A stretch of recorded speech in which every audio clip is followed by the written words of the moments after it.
مفتی صاحب، کیا روزے کی حالت میں مسواک استعمال کی جاتی ہے؟ اب کئی قسم کی مسواک مارکیٹ میں آئی ہوئی ہیں، کیا ہر قسم کی مسواک کا استعمال کرنا جائز ہے؟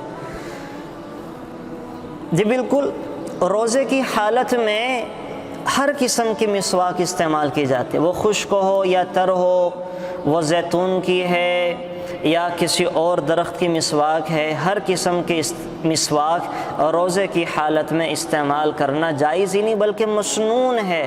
انسان عین افطاری کے وقت بھی مسواک کا استعمال کر سکتا ہے، بلکہ مسواک کرنے کے بعد جو نماز پڑھی جائے گی اللہ تعالیٰ اس نماز کا جو ثواب بڑھا دیں گے۔ تو روزہ رکھ کر کسی بھی قسم کی مسواک اور کسی بھی ذائقے والی مسواک کا استعمال کرنے میں کوئی حرج اور مذائقہ نہیں ہے، بلکہ کرنی چاہیے اور اس کی عادت بنانی چاہیے، تاکہ رمضان میں بطور خاص ہماری جو نمازیں مسواک کرنے کے بعد پڑھی جائیں تو اللہ تعالیٰ ایسی نمازوں کو جو ثواب بڑھا دیتے ہیں۔ تو بالکل استعمال کریں اور دوسروں کو بھی اس کی ترغیب دیں۔